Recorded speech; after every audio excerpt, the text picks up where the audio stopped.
Welcome to the Neighbors Podcast. I'm your host, Allie Parsons, and today we have pastor and friend One Mokgatle, which I tried really hard there to get the last name, Pastor One. Not sure I nailed it. We talk about it in the episode, but I'm working hard on the name. But Pastor One, he's incredible. He's an incredible man, father, husband, pastor, and mostly because he just genuinely loves Jesus so much. I had a whole list of questions written to ask him, and I barely asked him any of them because I just kept wanting to know more about what he was sharing. So much wisdom, so many little nuggets of truth as he's walked through losing his father at a young age and how that informed his view of God. Saying no to his calling as a pastor. He was in the corporate world crushing it and felt the Lord calling him to pastor for 3 years. And he kept saying no and kept stiff-arming God on it until finally he put his yes on the table and now has seen so much fruit over the past 8 years of pastoring a church. And just in general, the way he talks about fellowship and leadership and what the church should stand for and how we should love one another is so inspiring and so challenging. I seriously could have sat here and talked to him for like 4 hours. So I know that you're going to love this conversation. Here it is with Pastor One. Welcome to the Neighbors Podcast, One Mokgatle. How'd I do? You were very close. Very close? No, you weren't. Oh, you weren't. I wasn't? No, wow, I was really confident. No, but the attempt is, I'll give you an A for the attempt. Okay, Yeah, okay. Well, the K was like, it's really in the throat. Can you say it? It is. So it's Mokgatle. Mokgatle. Yeah, so the KG makes a K sound, and then the TLE makes a K sound. Oh, so close. I'm sorry. Yeah. No, but A for trying. Thank you. We are so honored to have you on the Neighbors Podcast all the way from South Africa. Yes, you ma'am. flew in just for the Neighbors Podcast. No. I did. That's a true story. No, we capitalized on you being in town for a big event we're having Yeah. at our church this week, and you were coming to be a part of it. I heard you were traveling here, so I DM'd you on Instagram and said, Pastor One, will you please be on my podcast? And you so graciously agreed. So thank you so much for being here. Absolutely. Before we get into everything there is to know about you, pastor, father, husband, church planner, leader, all the things, it is fall here in Jacksonville, Florida, and people go nuts for pumpkin spice lattes. And I'm just curious how you feel about the pumpkin spice latte. Is it offensive to coffee everywhere around the world? Do you kind of like it when you come here? How do you feel about pumpkin spice lattes? So let me say off the bat, if you have to add anything other than milk to coffee, it's offensive. So that's number one. Okay, so we're not doing well so far. Yeah, no. Things are not looking good. And then my only experience with like pumpkin spice latte is Starbucks. I don't know anyone else who makes it. Okay. And so if you're getting your coffee at Starbucks, then that's Number two. Yeah, you're definitely on my list for prayer. offense.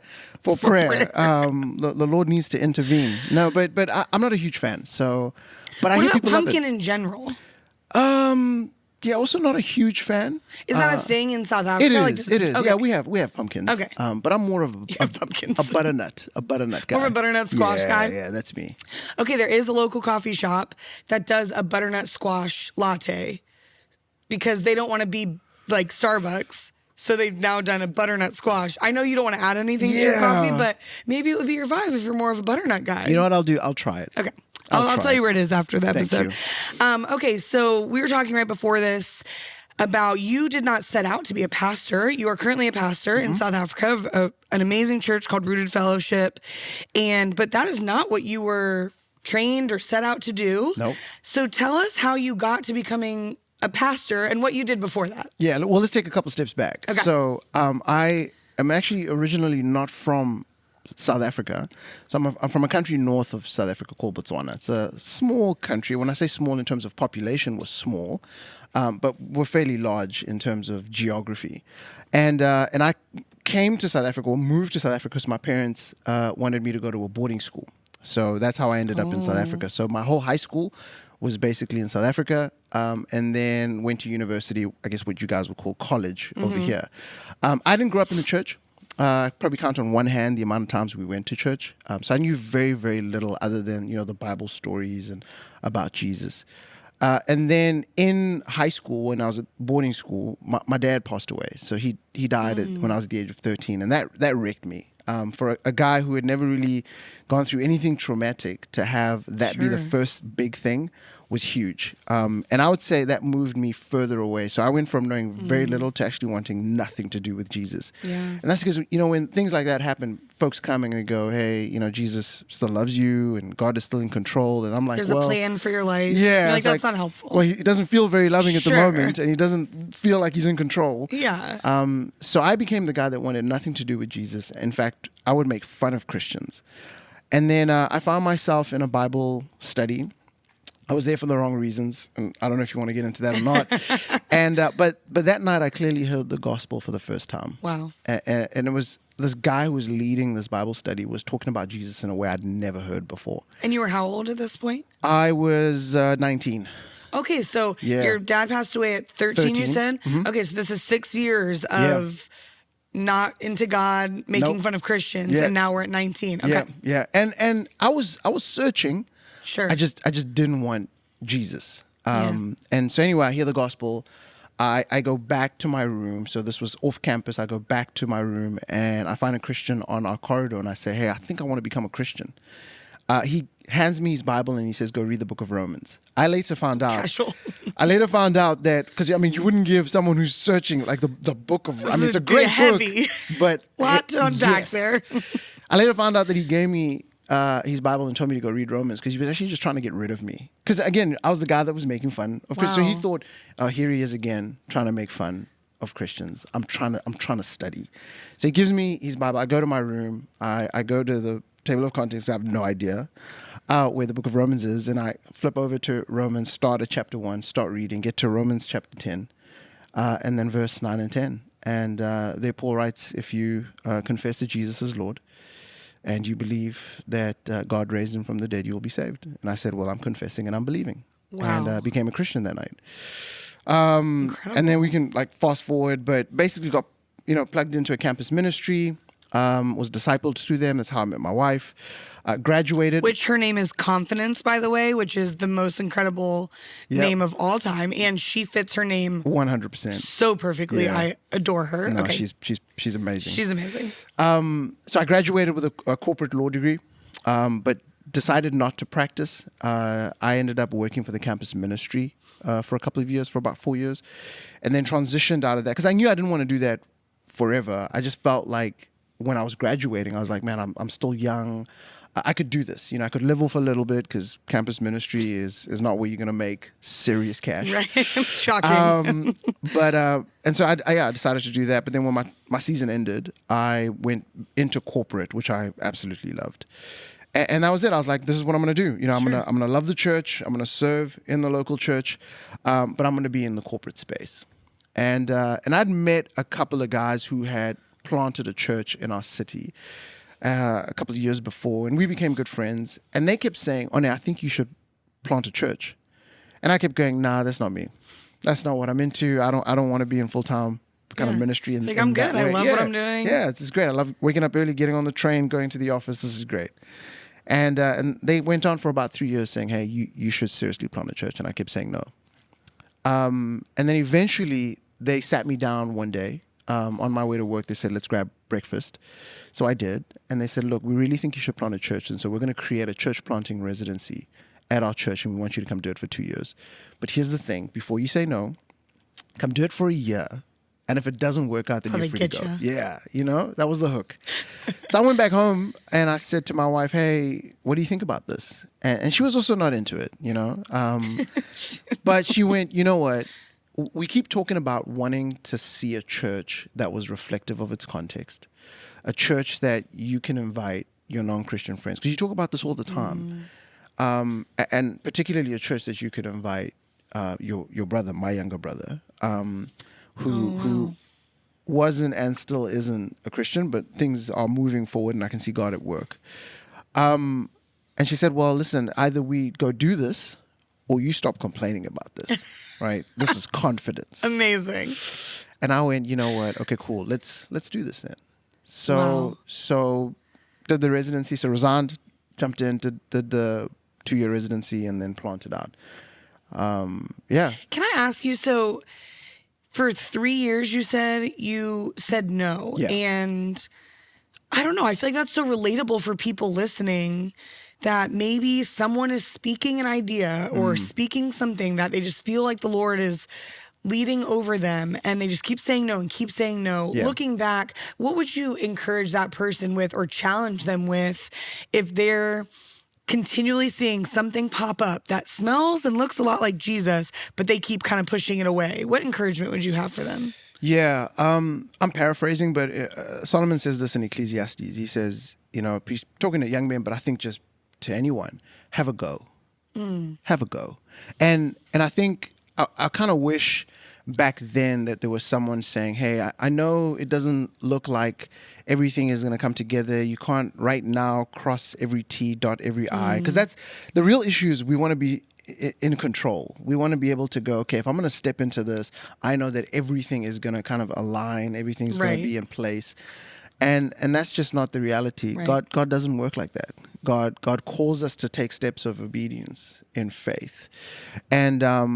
And so I think, in all honesty, it's to be able to ask yourself the question, what am I afraid of? Like, sometimes, yes, it's a no. It's like, I shouldn't be doing this. And sometimes it's like, no, God is clearly doing something. And I think if I look back now, I could see it. I could see all Do you look back now and think, like, what were the things that you were afraid of making this change? Yeah. So I think to provide for my family. Huge. It's a huge one. Because that's in the DNA of who you are as a man, as a father, as a husband. Yep. And so, that question, I mean, that would get to the heart of anybody. Making a massive, whether it's a career change or moving or a relationship, like that is that deep-seated DNA question. 100%. So we had told ourselves, let's do everything that we want to do where we know we're not going to make a lot of money to be able to provide and to build our lives and so forth. And then, as we get older and we start want to have a family, and we were at that stage, it's like we're thinking about having a family. I was just like, from what we've seen, if you go into this kind of ministry, you're not going to be able to do X, Y, and Z, And so that was a big fear. I think the other one was just the perception of pastoral ministry.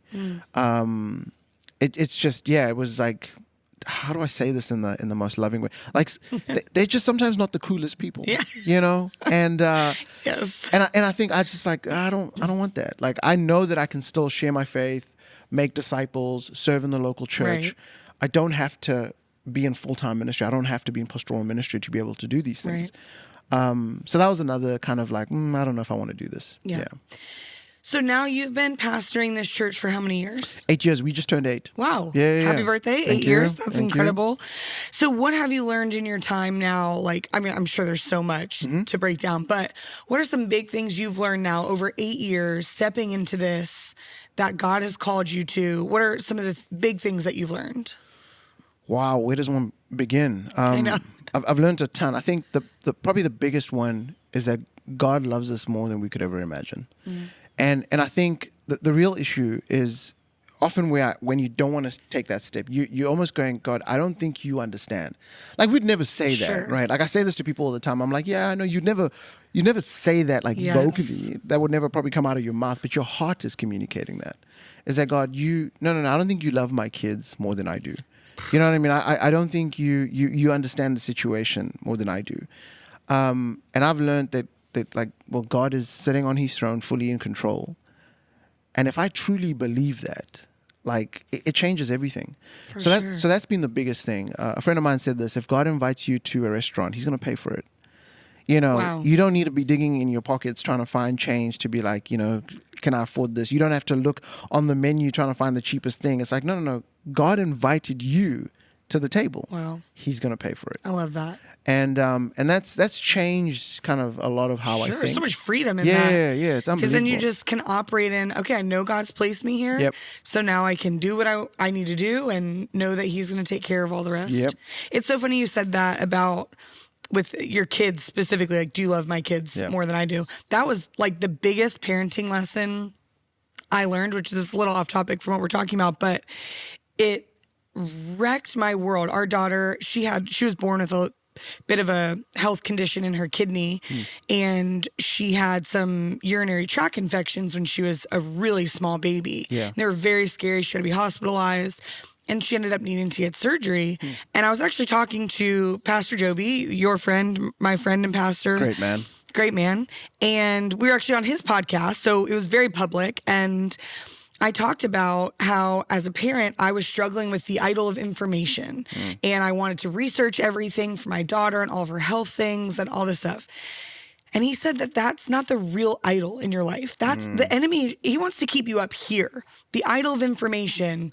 But that's not the deep-rooted thing that you're struggling with. So I went away and I prayed about it and came back and told him, God revealed to me that I was struggling with the idol of control. And the thing that I, like, not audibly, but in my spirit heard was, you think I don't love her more than you do. Wow. And it was the most, like, eye-opening moment, freeing moment of just like, wow, that is the root of what, and there's so many symptoms of that in life. And I think it can be applied in many different ways, whether it's a job, parenting, relationship, whatever it is, that it feels like it might just be distraction or busyness up here, but actually at the root of it is like, God, do I actually trust you? Do you love me enough? Yeah. Or do you love me more than I can even love myself or others and to take care of me? It was just an incredible lesson to learn. Yeah. And I'm grateful to have learned it at, as a new parent going into, hopefully more parenting and more big life decisions. I'll share the story real quick. So we got the opportunity to take a sabbatical a couple of years ago. And literally the first day of our sabbatical, I'm upstairs, I'm relaxing. I'm like, this is it. Yeah. I don't have to think about the everyday things that I had been thinking about, And then from upstairs in our bedroom, I hear my wife calling out my name. And there's various like tones that my wife has when she calls out my name. And this was one of those that, hey, something is not okay. Oh, wow. So I make my way downstairs and she's holding our youngest and her eyes kind of rolled up and she's like just shaking and she's talking to her, but our kid is not responding. And she's like, listen, I something's up. I don't think she's okay. And so I immediately grab my keys, grab my phone, I grab her, I jump in the car and I make my way to the hospital. And the whole time I'm praying, she's not mine. She's not mine. Oh my gosh. She's not mine. And it was in that moment that what you've just said now, like it became real. Like so many times I think we say stuff and I wonder if God is sitting on his throne going, no, I hear you, but do you believe it? Do you really believe what you're saying? And in that moment, I was just, she's not mine, she's not mine, she's not mine. And what I meant is that, God, yes, she is mine in that she's my daughter, but ultimately she belongs to you. Yeah. And my role is to steward this life. And it broke me. Yeah. It broke me because like what I was doing is essentially releasing her to the Father, to God the Father. So this control thing is huge. It's thankfully she's okay. Sorry, I realized like if I just leave it there, people will be like, "What happened?" Thank you. That was my next question. No, she's perfectly fine. God did something miraculous. We took her in for scans and everything. She got to see a pediatric neurosurgeon. I didn't even know they existed. Good thing they do. and everything came back as if like the whole time the doctors were like, "There's nothing wrong." Like it's like nothing happened. Which is strange because if you have a seizure, it'll show up in the scans. Sure. Even if you're okay, it'll always show up in the scans. And it was like nothing happened. So God was gracious there. But it's that control thing that I think many of us carry. At least I know for sure I carry it. And how can people fight against that? Like, how do we root that out and give it up to the Lord? I think it's being honest with yourself.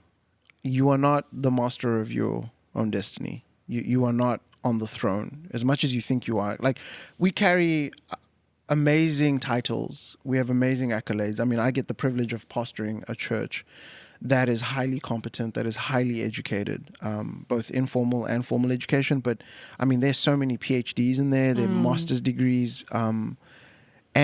And so sometimes we think all these things that I have, which are good things that have been given to us by the Lord, we bring those to God and we present that to him to be like, okay, God, look how amazing I am.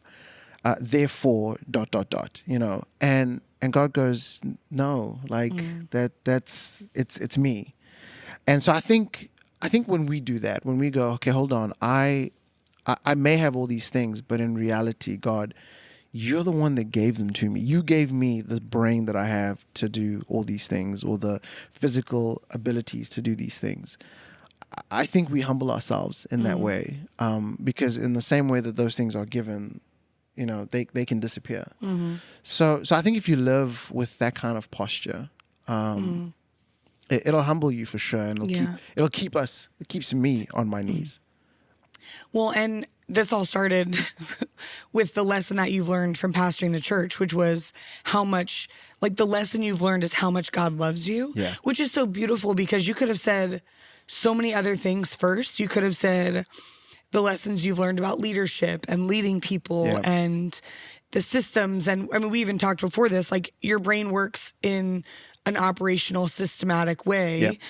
But the first thing you said was you've just realized just how much God loves you and loves his people. It's insane. It's, for the longest of time, I used to think, I mean, even planting the church, I used to think, God, you're using me to create community for others so that they might experience your love. But that's not for me. So I functioned like I was a mercenary for the kingdom of God. And I lived on this mountain somewhere, like not too far from the community. So it was close enough that I could see the community that God was building in and through me. But it was always like just on this hill, and I would go fight God's battles, but it's everyone else that got to enjoy the presence of God and be at the table. And I was driving with my wife and the two kids in the back, and I just, it was quiet, everyone was sleeping in the car, and the music was playing in the background, and it just felt like God saying to me, I didn't audibly hear him, but it was like, hey, you need to change the way you think about yourself, about me, and about our relationship. And this mercenary thing is not biblical. You're first and foremost a child. Yeah. You're my child. And so you belong at the table. And that wrecked me. So most Christians are familiar with John 14:6, which says, Jesus says, I am the way, the truth, and the life. No one comes to the Father except through me. If you read a few verses past that, because that whole chapter, he's basically talking about, hey guys, I'm gonna go, and it takes them by surprise. The disciples are like, no, but where are you going and why? And he's like, I'm going to the Father, and he's explaining all of this. And then one of his disciples says, because he's talking about I'm going to the Father and everything, he's like, show us the Father and that'll be enough. Some translations say, show us the Father and we'll be satisfied. I believe that's the cry of every human heart, is to see the Father. Because I think if we see the Father, it all makes sense. Everything makes sense. Yeah. And so as a guy whose father passed away at a very young age, so didn't have a ton of father figures, that there was a massive disconnect there. And so I didn't see God as my father. I saw him as a commander. I saw him as a general. Which makes sense with the mercenary identity, like just almost like employed by God to do his will instead of resting as a child. Yeah, but the crazy thing is that I would call everybody to community to experience God as a father. So so I think that's why it was one of the biggest. So how did you work through that? How did you... Or how can someone who has faced loss, or maybe they didn't have an awesome dad to reflect what the Heavenly Father looks like, what was that process like for you to understand God as Father? Yeah. Well, that's the beauty of the local church. Is, I would just, for me, maybe slightly different, because we, planting this church, leading this church, it doesn't mean that I don't lean into the church as well. Now I have a kind of a unique and different role, but I am still part of that community. So I would say to someone, find a healthy local church, and then find some godly men who you can, if you're a guy, just shadow and say, hey, can I spend some time with you? And that's something that I have intentionally done. I would say to someone, like if I see someone and I go, man, there's a lot to learn from this individual, I'll reach out and say, hey, can we get some time? I just want to ask you some questions. And usually those men are busy. Like they're fathers themselves, they're husbands, they got, careers and so forth. And so, I would say to not be discouraged if they say, hey, the only time I can meet you is at, a strange, or take it. you take anything. Yes. And I've always been that person. So what I ended up doing is just finding some godly men in our city, and just saying, hey, can I spend some time with you? Can I ask you some questions? And then being honest, like, here's what I'm struggling with. You know, here are some of my insecurities as a husband, as a father. Yeah. How do I navigate through those? That's a great word. It's almost like you look for someone that's in the next phase of life. Yeah. Like you see someone, so if, I have a toddler and a baby. So I'm looking at, okay, who has like elementary age kids or teenage kids that I want our kids to look like them. I want our marriage to look like them. And then that's who I'm going after and saying, can you pour into me? Yep. And can I ask you questions about how you got here? So good. It's so beautiful. And God is such a communal God. And he's just designed us to live in relationship with other people. Yeah. And we lose a lot of that in the Western American church. I mean, such an individualistic culture. I don't know what it's like in South Africa, but that is something we really have to war against because our culture says, no, live your own life. Don't let anyone else tell you how to live it. Do it on your own. And we've really lost like the village mentality of all coming together and helping raise our kids together, and which being a part of a church is so huge in that because it fights against that too. Is that similar, or what is the culture like in South Africa when it comes to that? Yeah, it's a bit of both. I would say the African continent is very, very communal. So we love to gather. You don't have to, you don't have to convince us to gather. We'll show up for anything and everything. But I think what we need to press into is why we gather, and really, really kind of press into those relationships. So we are more communal, but there are pockets of, individualism where folks are like, hey, I want to be me on my own. I want to do my own thing. And we're having to remind ourselves that, hey, that's actually when you're like really in danger. Like that's the predator wants you when you're on your own. Sure. And we say this at our church, that we were never created to live in isolation, but we were beautifully designed for fellowship. And that's why, I love that. I mean, that's why fellowship is in our name. And we're super intentional about it. Yeah. So like, the most churches, what happens is someone will show up like literally just as the service is beginning, or maybe like a couple songs in, and then leave like in the middle of the last song. So they don't really get to fellowship, but then they tick the box of like, okay, I went to church. Yeah. And so we said, well, we're not going to let you slip in and slip out, because we believe that God has beautifully designed us for fellowship. So we create a fellowship time right in the middle of our gathering, of our service. And it's super awkward if you're a first time or you've never done it before. But folks love it. And what does it look like? Like, what do you do? So we stole it. So here's what I say. So if you're in academics or anything, please don't steal. All right, stealing is wrong. It's wrong. Don't do it. Don't copy without permission. But when it comes to kingdom things, steal away. I call it kingdom collaboration. 100%. And I collaborate all the time. Yes. So we got this from a good friend of mine in LA, and there's this thing called Question of the Day. So we took it and then kind of contextualized it for our space. And what happens is we'll sing the songs, someone will come up and do announcements just like a normal, church service. And then before the preach, someone will come up and ask a question. So it's the question of the day. And then they'll answer it just to give an idea of what it is. And then you break up into small groups of triangles and squares. Now, I understand if you're a massive church, this becomes super complex. But I think it's that thing we will forever do, regardless of what size we are, because of how beautiful it is. So it's a disruption. For sure. But that's what our lives need. Yes. Do you know what I mean? Like, we show up on a Sunday pretending and performing. Ugh. And I think sometimes we just need to like... Wake up. Yeah. So people love it. And it can be anything from... What do you think of pumpkin spice lattes? There we go. It's like that? It's like... 100%. Okay, so it's random questions. It's super random. I mean, sometimes I'll connect it to the message. Okay. But we want it random enough that a non-Christian and a Christian can both engage. And anyone feels comfortable. And exactly. It's, lighthearted. I'm not sitting there going, I icebreaker. don't know what John 14... Like, you know what I mean? Right. If you started a band, what would you call it and why? That's a fun one. What do you think is overrated and what do you think is underrated? Oh, that was a really good one. That went for 2 weeks. That was an extended question. Yeah.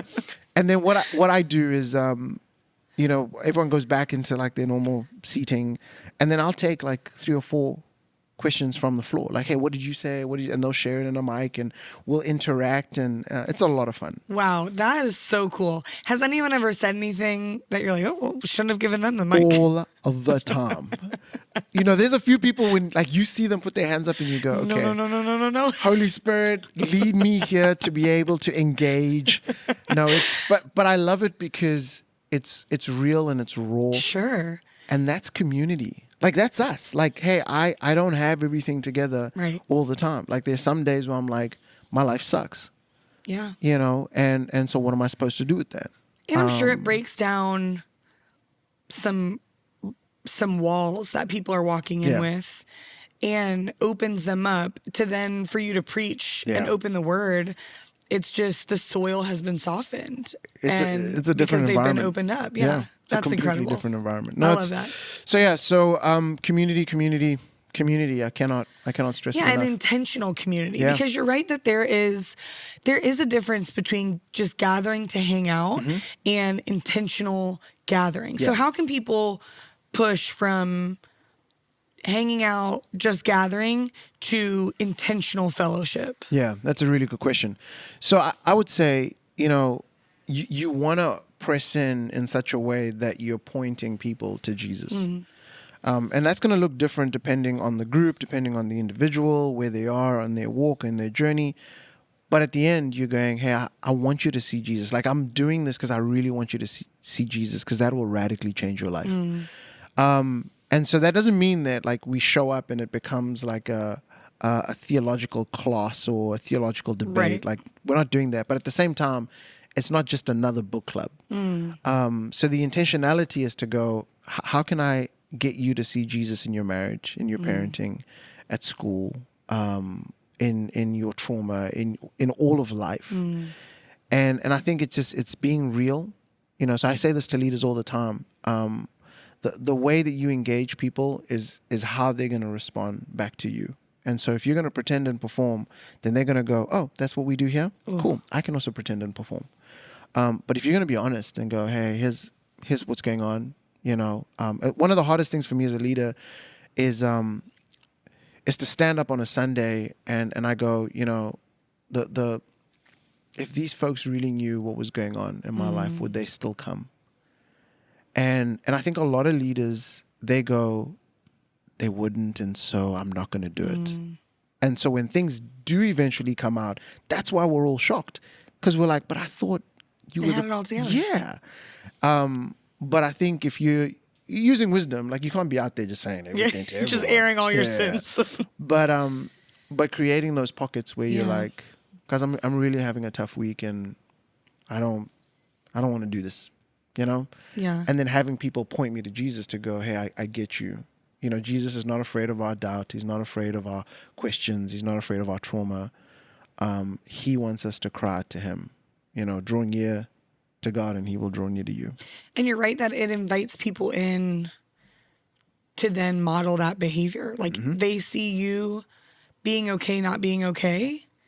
And that gives them permission to know that we don't have to have it all together. And that's breaking down so much tradition and so much that we have to have it all together in front of the Lord. And it's opening people up to the opportunity that, no, you can come just as you are, not with it all together, and you're still a part of this family. God still sees you. God still loves you, and we can move forward. Yeah.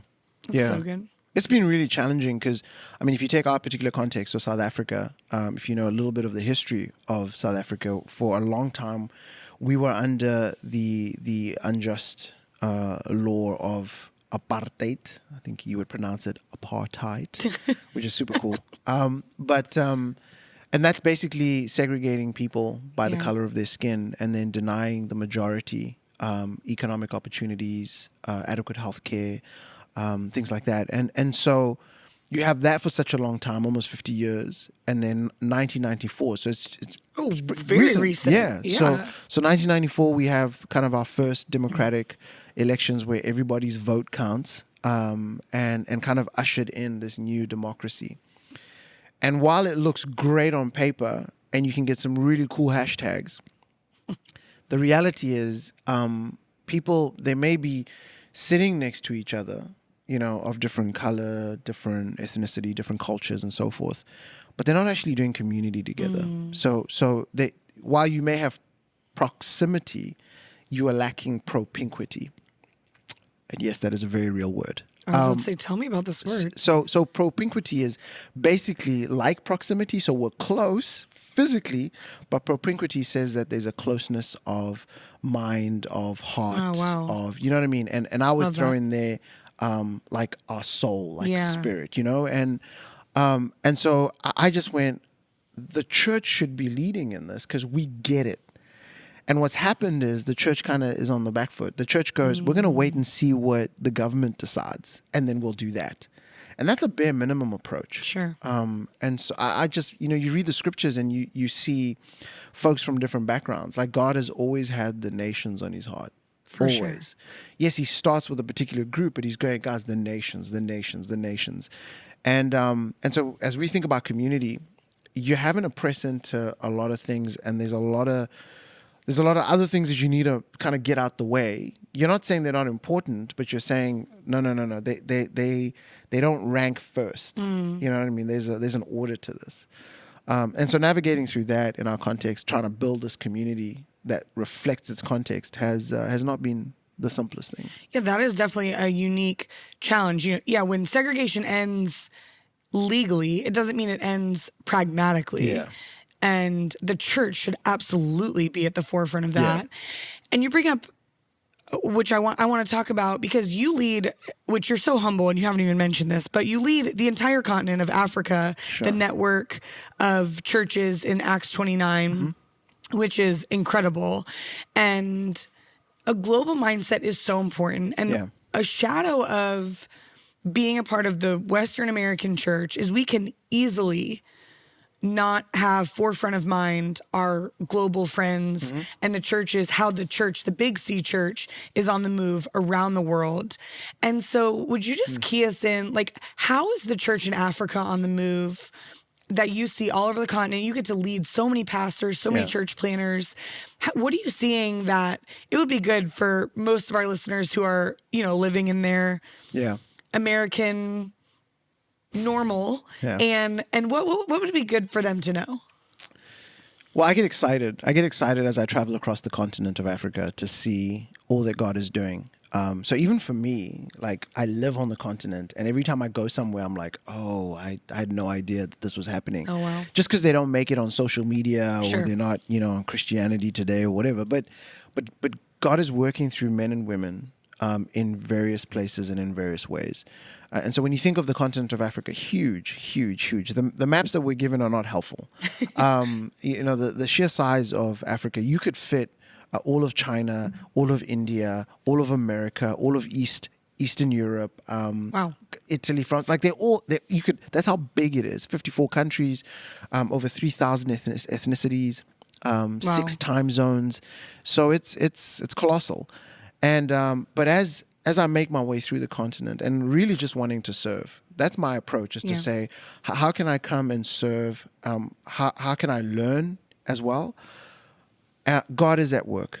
For folks who have very little in terms of resources, it doesn't stop them from going, okay, but how do I reach that next person? How do I reach my next door neighbor, the person that I work with? And so we're getting to see God do some really amazing things that you spoke about tradition earlier, that go against tradition. And so that's why it looks weird. So oftentimes we'll push back because it's like it doesn't fit the mold. Like, ooh, you gather that, like, that doesn't work. Something's not right. And then you want to come in and fix. And I'm having to almost stand in the gap to go, when you talk about like the rest of the globe engaging in Africa, I see one of my roles to go, hey, here's an opportunity to come serve in Tanzania or in Kenya or Cameroon or Rwanda. But here's the thing, it's going to look this way, and the natural thing for you would to go, oh, no, that's not right, because I've seen something similar and it's not helpful. It's like, no. Let me contextualize what's going on. And then they kind of meet one another.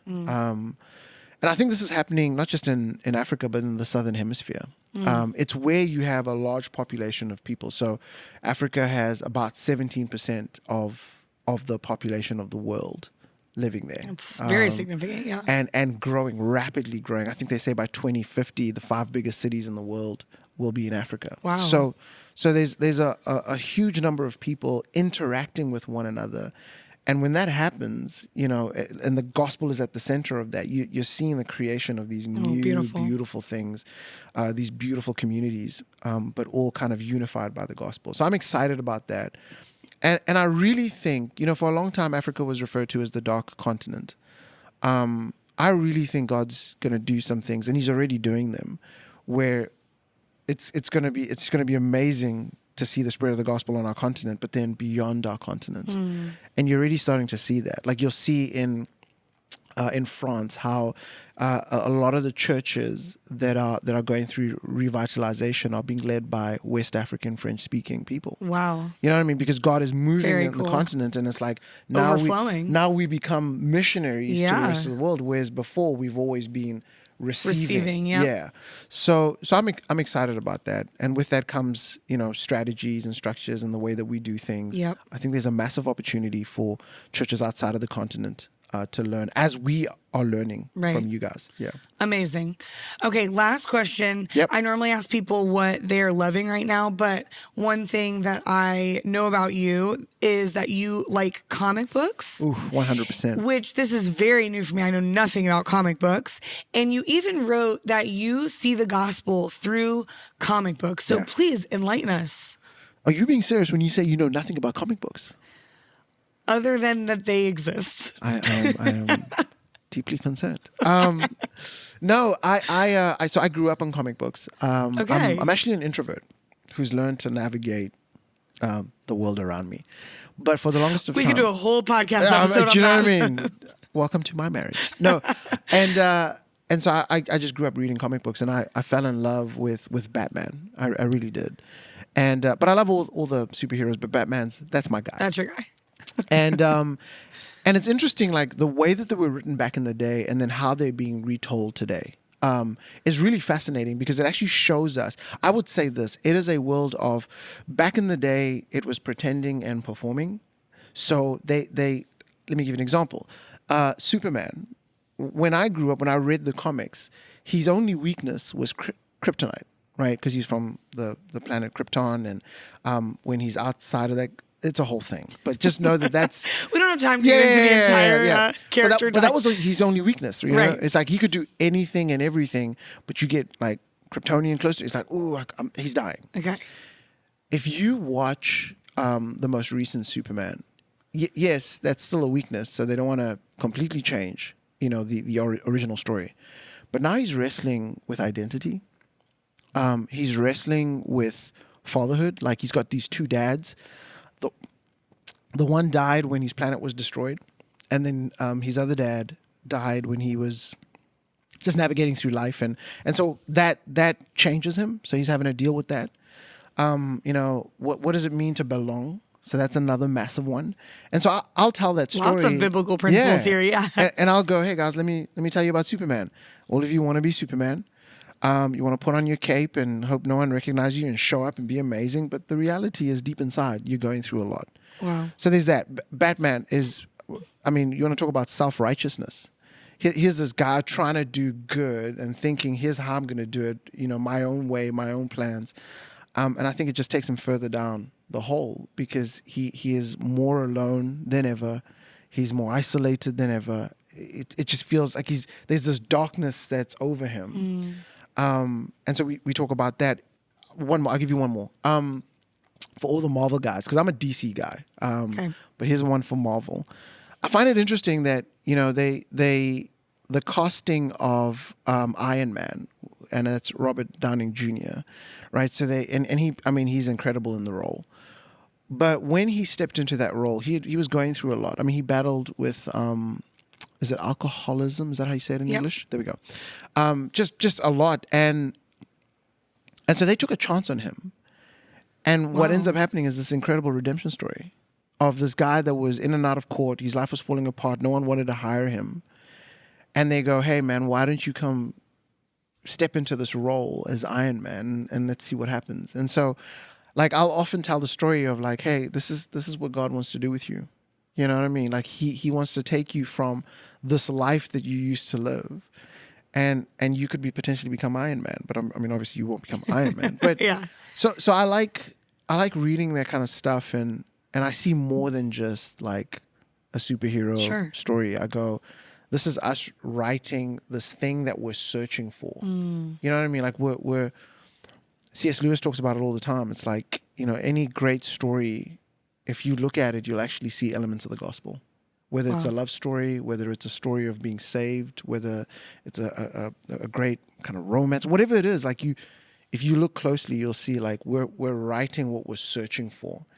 So our role is just to go, hey, that thing you're searching for, here it is. Wow. It's found in Jesus. Enlightening. I'm now a comic book fan. I don't know if I'll read them, but I'm more on board than I was before. I'll take that. I mean, that's a massive step. That is a big step. I don't know if I'll go all the way with the pumpkin spice latte, but the butternut squash latte. One, thank you so much. This has been such an incredible conversation. I had so many more questions and we ran out of time. But I could talk to you for hours. It's been so challenging, encouraging. I know people are going to get so much out of this conversation. So thank you so much. We're so glad that you came on the Neighbors podcast. Thanks for having me. It's a massive opportunity and privilege and joy. Yeah. You guys are amazing, and I love this podcast. So thank you. Thanks. Neighbors is produced by Logger Creative and Taylor Minning. Music by Austin and Lindsay Adamak. Artwork by Wesley Parsons. And motion graphics by Robbie Burns. Living to love like, I'm living to love like you have loved me. You show me brighter days, new mercies.